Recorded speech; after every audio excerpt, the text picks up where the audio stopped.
This episode is brought to you by the American Homebrewers Association, a hub for homebrewers since 1978. Visit homebrewersassociation.org for award-winning recipes, brewing tips, and community. homebrewersassociation.org.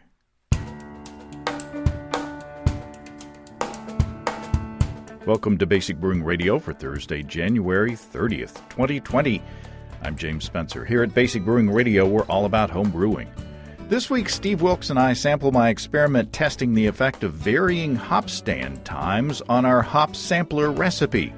Will there be a difference between 0, 10, and 30 minutes? Stay tuned. If you go to basicbrewing.com, you can find archives or audio and video shows. And if you go to basicbrewingshop.com, you can find our DVDs, our brewer's logbooks, and other Basic Brewing gear.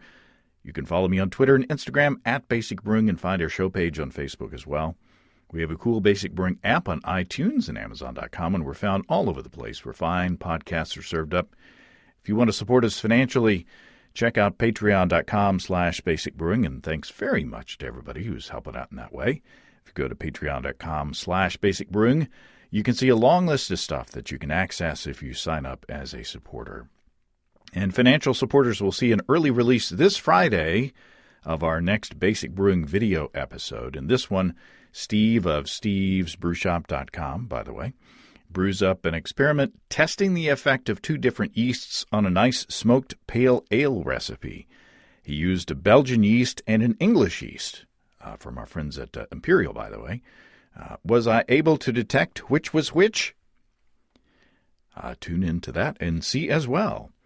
Let's jump into the mailbag, shall we? Tom from Burlington, Kentucky writes, "So I've been doing some all-grain 1-gallon batches to try some recipe creation. For a recent kettle sour, I soaked my recipe grains for 70 minutes, then boiled the wort for 25 minutes to kill off any bugs. Per my step process, I dropped the temp and pitched some lacto, some Good Belly. After reaching a desired pH of 3.33, I then moved to the brew day process of the 60-minute boil, adding hops at 60 minutes and 10 minutes, chilling and pitching the yeast." Tom says, "To my question on the last brew day process for this, did I even need to brew for the full 60 minutes, or could I have done a condensed 30-minute boil, dropping hops at 30 and 10? Why I ask is that I've watched a few of your speed brewing examples where you had a 30-minute or 45-minute brew day." Well, thanks, Tom. Sure, you could have done a shorter boil and been just fine. In fact, some of my kettle sour batches, I've just brought the wort up to pasteurization temperature. That's 180 degrees Fahrenheit or 82 C for half an hour and not boiled at all. Just, doing a hop stand at that point. However, if you want to be more complex with your hop schedule, you could boil for as long or as little as you like. You did an all-grain batch, but before souring, you boiled for 25 minutes. So a short boil after souring would be just fine. Listener Tom writes in, "I was thinking about getting an Instant Pot after another Tom." Or maybe it's the same one. Listener Tom writes in, "I was thinking about getting an Instant Pot after watching your video of the sour Instant Pot ale. I was thinking about doing a 5-gallon batch and was curious as to how I could use the 1-gallon Instant Pot batch with Good Belly as a starter. I don't normally use starters, and I generally just pitch dry yeast into my beers. How would I use that 1 gallon in a 5-gallon batch?" Well, thanks, Tom. Whether you're the same Tom or not, I forgot to check the email. I think it's just as simple as brewing up the larger wort and pouring in the soured, small Instant Pot batch. Of course, not pasteurizing it before you pour it in there. You'd have to figure in the volume of the sour starter to your bigger recipe to fit into your fermenter. But adding that lacto starter, I think, would give you a head start on the souring process of the larger beer, just like pitching a yeast starter. You'd want to keep the larger fermenter in a warm place, of course, to keep the lacto happy after pitching that starter. And then after the larger batch soured, to your preference, you could pasteurize or boil that larger batch and then proceed as usual. Alternately, I guess you could pour in, proportionally larger amounts of lacto to sour that larger batch. But, you could save some resources by doing a starter. I think that's the way to go. Makes sense to me anyway. If you have feedback on that process, please let me know. James@basicbrewing.com. I'm posting this on January 29th. So there's still a couple of days left to take advantage of the 20% off offer on beer and wine kits at our sponsors, HighGravityBrew.com. Desiree and Dave are giving this big discount, 20% to Basic Brewing Radio listeners. Just use the code BB20N20JAN before the end of the month. That's BB20IN20JAN on HighGravityBrew.com. And you get 20% off beer and wine kits. And if you miss it, if you're late to the party and you're listening in February, you can still visit HighGravityBrew.com for an excellent selection of electric brewing controllers and systems. High Gravity takes the pain out of propane with electric brewing, especially in the colder months. Propane doesn't work so well when it's really cold outside, but you know what? Electric elements work just fine. And since they're inside the vessel, the wind doesn't blow them out or steal their heat. I've had days with my old propane setup when it was just too cold and windy to brew. I tried setting up little barriers around the burner and stuff. What a pain. Not anymore with my Warthog 10-gallon brew-in-a-bag system that I've got from High Gravity. I'm good to go. And I can hold mash temperatures rock steady. Even outside, in the chilly temps. Along with their own Warthog systems and controllers, High Gravity has others, too. So head on over to HighGravityBrew.com and check them all out. Family owned and operated. And remember, until the end of January, you can get 20% off beer and wine kits by using the code BB20N20JAN at HighGravityBrew.com. Okay, my chats with Scott Janish recently on hopping strategies for hazy IPAs had me wondering, what effect is the length of my hop stand having on our hop sampler recipe? I used 30 minutes, but is 30 minutes too long? Would a shorter hop stand be better? Well, I asked Steve Wilkes to help me figure it out by sampling my experiment. Well, Steve Wilkes, welcome back to Basic Brewing Radio. Thanks, James. We've been sick this year. So 2020, at least the end of 2019 and into 2020, we've been puny, as we say around here. Yeah, I've still got the vapors.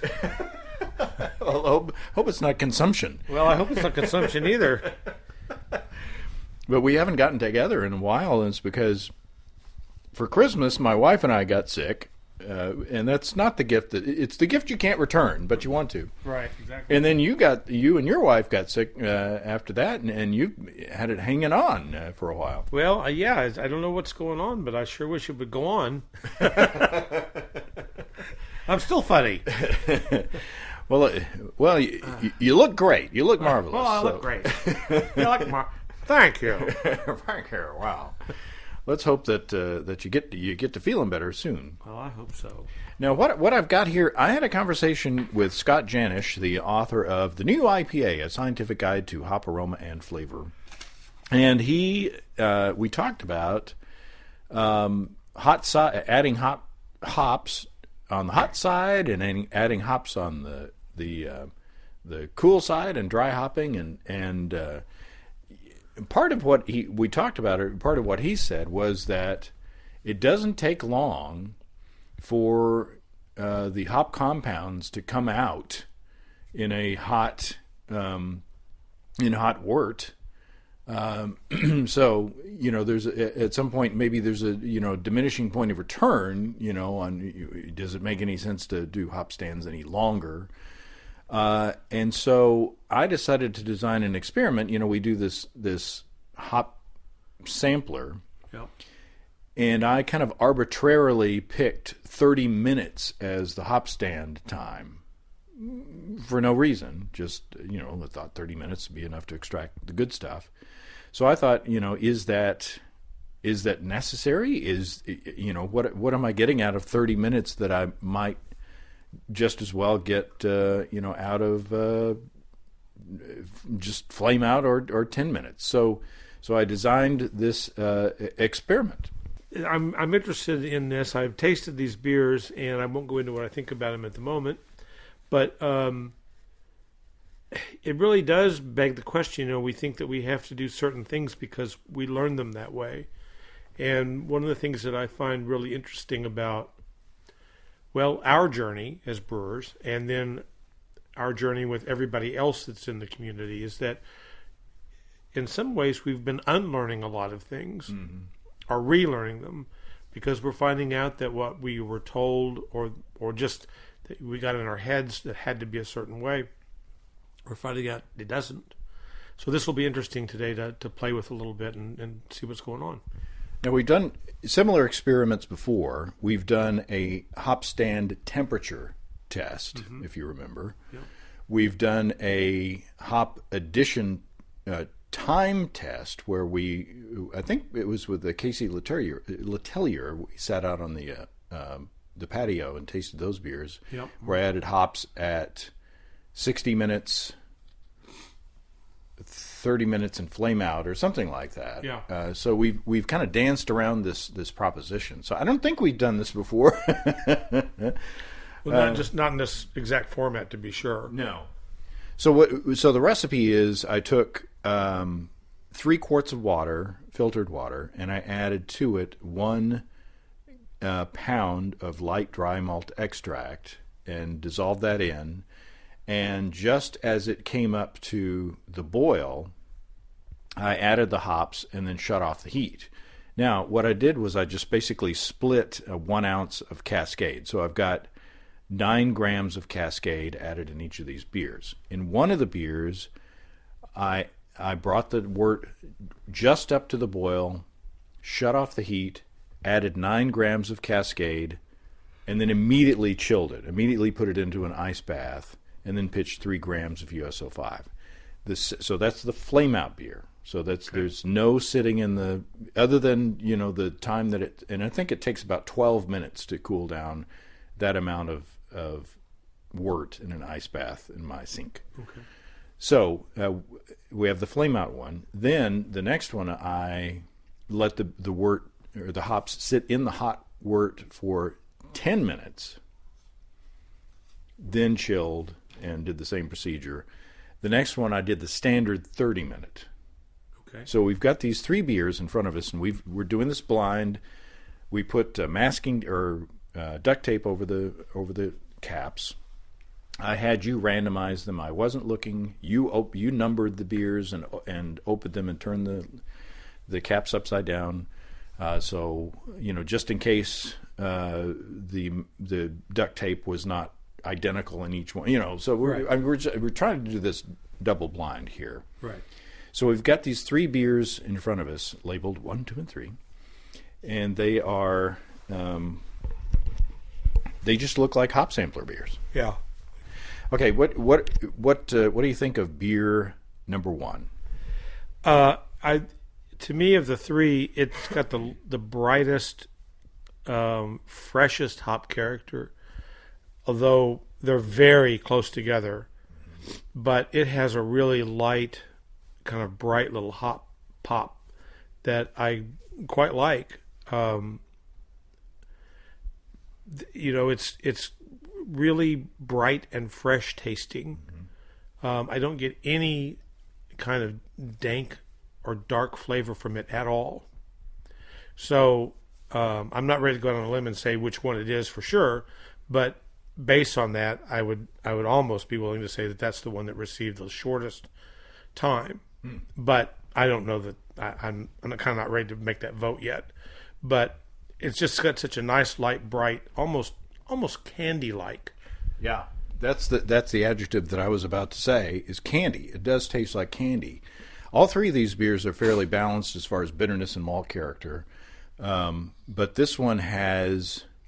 It's not a candy sweetness. No. It's a candy flavor. Yeah, it's just very refreshing hop flavor, and I don't usually use the term refreshing when I think of hops.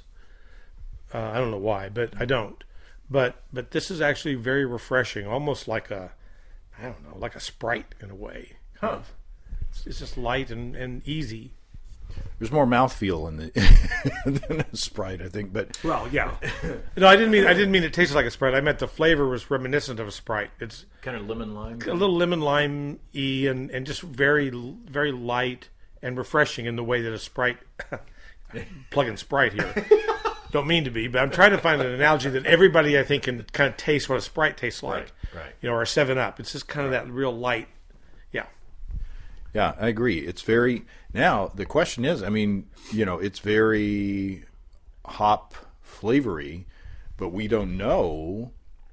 Maybe the Flame Out beer, wasn't hot long enough to extract those. Exactly. So we don't know. That's why I wasn't willing to say that that's what that beer is, because maybe the Flame Out beer didn't have enough time to do anything. Right. And so maybe it's got the worst flavor in a way. Yeah, we don't know. Okay, beer number 2. I'll go first on beer number 2. Let me take another taste here. It's also it tastes a lot like, Yeah. Boy, I like Cascade. Cascade is just a super hop. There's a reason why you stock the most Cascade pellets. Man, oh man. It also has a very strong hop flavor. Mm-hmm. And I got to say, these have been, I've been meaning to get together, for a while to do this, but like I say, we've been sick. Yeah, so these are while. While. Why are you saying like that? Will Wheaton. There's hair in your beer. At least that's a cultural reference from the past 10 years. That's right. Unlike, usually we're citing things from, like... Hot kebabs. Like the Jack Benny show or something. That's right. Oh, it's a sad day. Okay. But even though these have been in the bottle, for, a while, they still taste very fresh. They do. And good. Yeah. So what are your thoughts on number 2?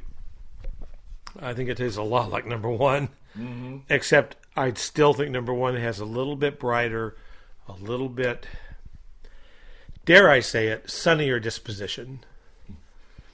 It just, number 1 is like, it's like the morning dew. And Mother has hung the sheets out to dry. As I get older, I appreciate the morning dew more and more. That's true. I particularly appreciate the morning movement.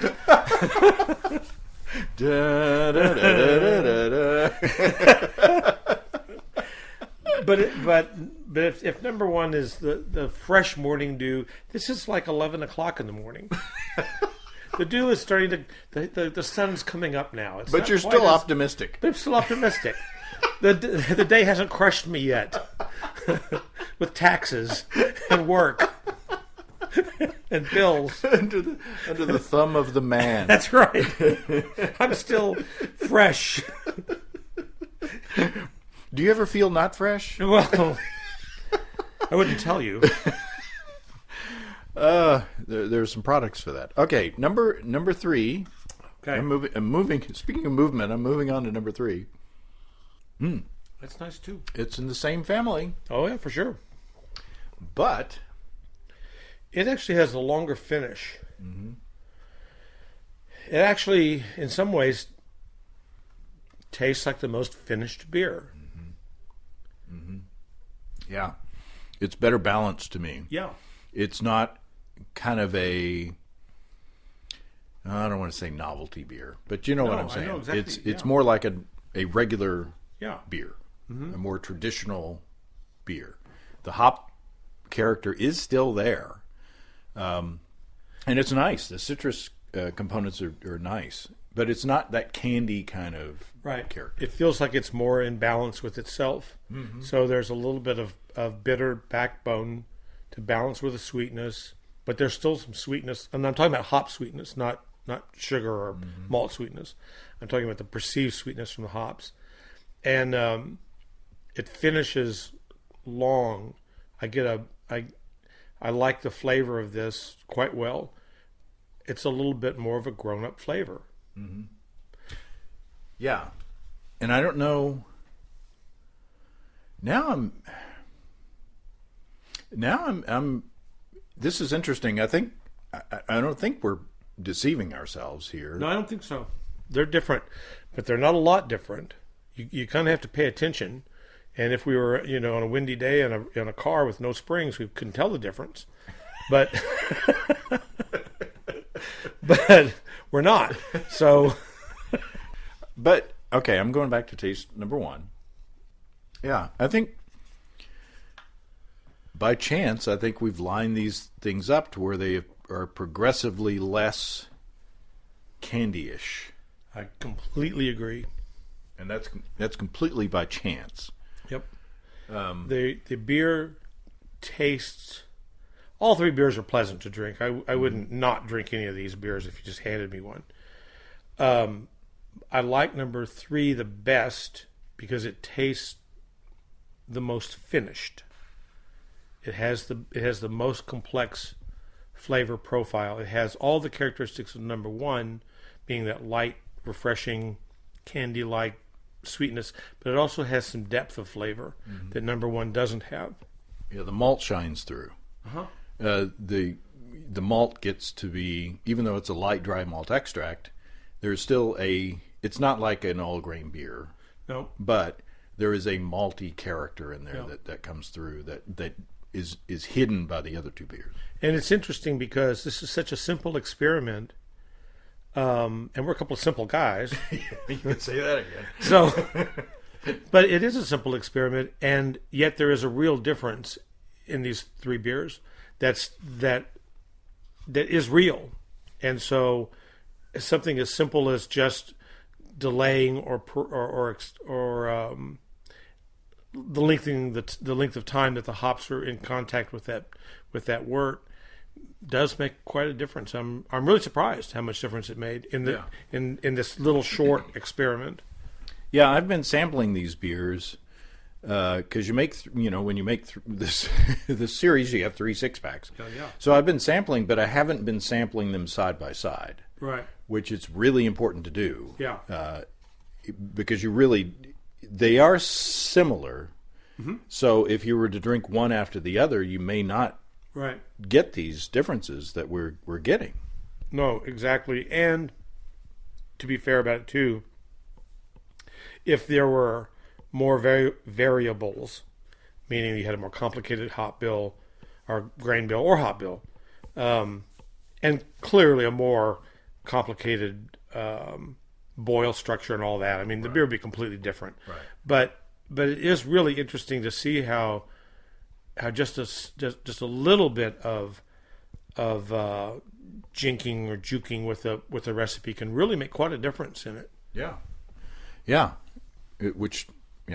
It's making beer. You can take the same ingredients, give them to 10 different brewers, and get 11 different beers. Exactly. Yeah. Well, I have guys ask me at the store. They'll say, "Well, how come this guy's beer tastes this way, or my beer tastes such and such a way? I make it the same way." And really, you didn't, because your brew house. So let's pretend we're all big brewers. But your brew house at your house is going to be different than my brew house at my brew house, and we might technically follow the same recipe, but no, we haven't, because the temperature that it truly fermented at is going to be different. The length of time is going to be somewhat different, even though we might think we're doing it exactly the same. If you don't have one of those $90 million brewing systems, it isn't. Yeah. And so, but that's part of the art and the fun of it. Yeah. Are you using propane, or using electric? Are you using a big brew kettle? Are you using a tall brew kettle, or a squat, or are you using an immersion chiller? Are you using counterflow? Are you using plate? All these things come together to, one recipe can be different in everybody's house, but that's okay. It's absolutely okay. In fact, that's a really fun thing to do as a club, is to have everybody brew the exact same beer. Yeah. And then come together and drink them. Yeah. And then try to be nice to each other. and just cast sidelong glances. collect those dues early. Okay. All right. So are we ready to? Well, okay. Now here's the thing. We both agree. I think that 1 was the most hop flavory. 2 was the next, and then 3 was the most balanced. In other words, the hop flavory character didn't shine through as much as the other 2. Right. Now the question is, I mean, assuming that we know what we're talking about, what's your theory? I mean, did the flame out? Did adding the hops right at flame out and then chilling right away? Does that give you does that give the hop compounds less time to be volatile is their show of the night, volatilized and changed and isomerized and turned into bitterness, or is letting the hops steep in that hot wort, that nearly boiling temperature wort for 30 minutes, does that give you more hop flavor? I don't know yet. but my guess is that the shortest exposure time is going to be the brightest. It's going to be number 1. That's what I think. But right. I truly don't know. But I'm guessing that number 1 is going to be the shortest exposure time to heat. Number 2 will be the middle time to heat and length, and number 3 will be the longest time. Well, yeah, I don't know. And I really don't know. Yeah. Well, I think I would agree with you at this point. But let's see. Okay. Let's see what number 1 is. Okay. Number 1 could be we're just all. It's number 1. Number 1. Okay. And then. Which is number 1. Which is number 1. Yeah, right. Which is the one that we thought was the most candy-ish or the most flavorful-ish. And it's. That's the flame out. It's flame out. Yeah. Huh. Okay. So we're right there. And number 2. Number 2. But number 2 better be the 10. Oh, it's 2 is 30. Interesting. And then number 3 would be let's check to make sure, is the 10. Wow. Huh. So that kind of it's not logical then to me. No. So I liked number 10 the best. The 10 minute. The 10 minute, yeah. I like yeah. Wow. So we were able to determine the flame out one we guessed. The other 2 we didn't. Right. We flipped. Wow. Well, that's really interesting. I mean that maybe there was some. I mean, they were all fermented in the same room, the same types of fermenters. All the process was the same. So, I mean, maybe we need to repeat this in the future again. A 10-minute one just has a longer finish. I don't know how else to explain it. It just stays. The flavor of the beer stays in my mouth longer.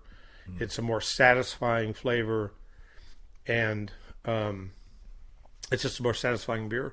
Number 2 has a nice flavor, but it's just not as present, and the malt doesn't shine through as well to me. But wow, I'm really surprised. Really surprised. Yeah. Now let me ask you the question: for the purpose of the hop samplers. Where we are trying to accentuate the flavor of the hops, to pit them against their descriptors and against each other, which one does the best job of that for you? I mean, well, let me just ask you. No, I understand the question. That's a good question too. For me, it's still number 3. Because I feel like I'm getting a better representation of what the beer ought to taste like. Because number 1, I feel like I'm getting a fresher. Again, I hate to keep going back to my Sprite thing, but it's this bright little pop of flavor. it seems a little one-dimensional, and I don't think that I'm getting everything that hop has to offer. But here's the wrinkle, though, as far as actual brewing with it, that might not be such a bad thing. If what you're trying to do is if you're willing to pick up a really bright hop note in your beer, in your final beer, and you're willing to really pop that little fresh, bright note, so flame out, pop it real quick and move on, because it's okay to pull a portion of a flavor. You don't have to pull the whole characteristic of that flavor out, or whatever that hop might offer. So if you're able to understand that the flavor profile of that hop enough that you can literally learn when to slice off the exposure to heat and time, then you can learn to pull certain aspects of the flavor of that hop out. I'm talking like I know what I'm talking about, but really it makes some sense. It's like, okay, if I just hit this at flame out and I chill that wort down really quick, then I know that I'm going to get that really bright little pop instead of that longer finish and that kind of more complex flavor out of the hop. It makes some argument then for a quick cool down instead of like a no chill or slow chill cool down. Well, definitely, yeah. Now, I have a theory. Okay. Which is not based. I've got a theory. Which is not based on any science at all. So we got number one, which was, juicy and hoppy and lots of hop character, which was the flame out. Turns out. Yeah. We got number two, which was it was less of the flavor, slightly less of the flavor, the candy flavor, but it had it was hoppy. It was hoppy to us. Number three was the 10-minute, and it was kind of like in between. So I wonder if, like on the short one, on the flame out, you're getting some of those compounds that are very volatile and easily boiled away or easily denatured. Yeah. And then on the 30-minute one, you're getting more compounds that do take some time to volatile. They do take some time to change chemically so that you can taste them. And then the 10-minute one in the middle is kind of like the worst of both, because you're getting rid of those fragile ones, but it's not long enough of a hot stand to get those that do come out with a longer one. Does that make? That's just me talking out of my nether regions, but no, that makes sense. Except I would say that 180 degrees out, because for me the number three, the 10-minute beer, was my favorite. So I would argue that you got the best of both worlds.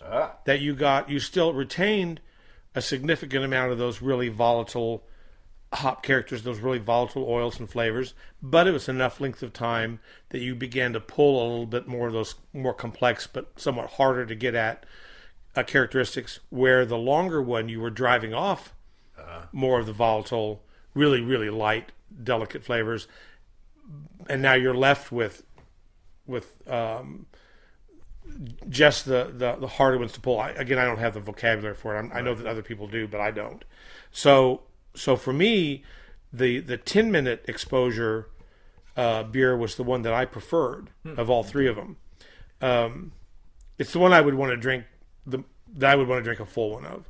Again, it's more balanced. It's just more balanced, and so that kind of makes sense to me, again, because it's the one that's kind of in the middle.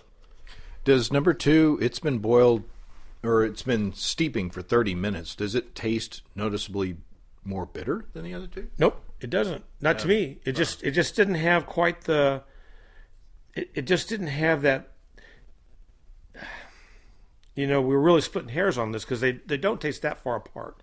But it just didn't have as pleasant a finish in the beer, and it doesn't taste particularly bitter at all. None of them do. There's a little slightly more bitterness to the beer, but not much. It's not bitter.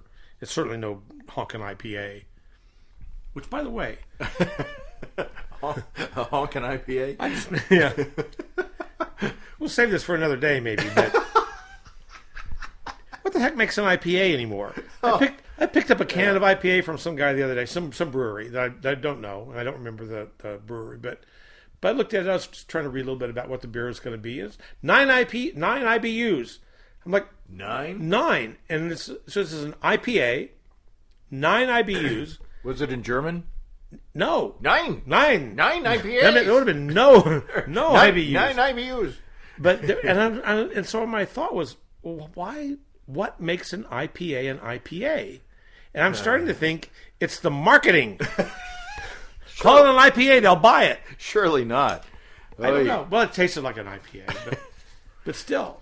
Okay, so I've brewed the next hop sampler, and it's in the bottles, and we haven't tasted it yet. But it's with. Oh, you know what? Huh? This is wild. I just looked at this recipe. It's with Sterling, Triumph, and Horizon, and you know nice. what? And you know what I did? I did a 10-minute hop stand. Nice. Oh, cool. My favorite one. So how crazy is that? I love it. That was, as the kids say, or as the kids used to say, random. Random. Well, it's gnarly. So the next hop sampler will be, instead of the 30-minute hop stand, it will be with the 10-minute Nice. hop stand. Wow, I'd forgotten about that. Yeah. It's a good thing I've got this Basic Brewing Brewer's Logbook. That's right. Which is available at basicbrewingshop.com. Wow.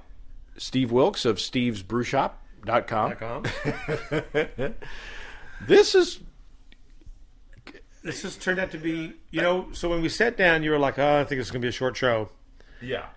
But it was very enlightening, I think, at least for me. Yeah, and other than my talk about flat tires in the 40s, I think I think there was useful information. And that could have been. If you go to a time machine, make sure you got a spare if you're going back to the 40s. And should you kill Hitler or not? That's the question. That's right. Man, well, this is... And the next hop sampler will be fun, because then we will be testing the new 10-minute theory. theory. The new 10-minute theory. Yeah. It sounds like a movie, a Scorsese movie. The 10-minute theory. The 10-minute theory. I also changed some other things, but we'll talk about that next time. Okay. Wow. So do your own experiments and draw your own conclusions. And this may be something that we want to repeat with another hop, another level of bitterness, or but the same timing, just to see what happens. It'd be fun to try this with a different hop, actually. Yeah. All right. Here you go. All right. Feel better soon, Steve. Thanks, James. Thanks for coming over. You're welcome. Well, thanks again to Steve of stevesbrewshop.com. Steve's feeling better now. You'll be happy to know. You'll have to tune in to our next hop sampler to see what effect that 10-minute hop stand had on the next batch. Until then, if you have brewing questions, show suggestions, or just want to say howdy, write to james@basicbrewing.com, or just fill out the contact form on basicbrewing.com, and please don't forget to tell us where you're from. Check out our mobile-friendly shop at basicbrewingshop.com. Thanks to everybody supporting us through our Patreon page. Special goodies coming your way. Check that out at patreon.com/basicbrewing. It's all until next time. Until then, thanks for listening. I'm James Spencer. Production help for Basic Brewing Radio and our website is provided by Kelly Dodson. Basic Brewing Radio is a production of Active Voicing. We'll talk to you next time, everybody. So long.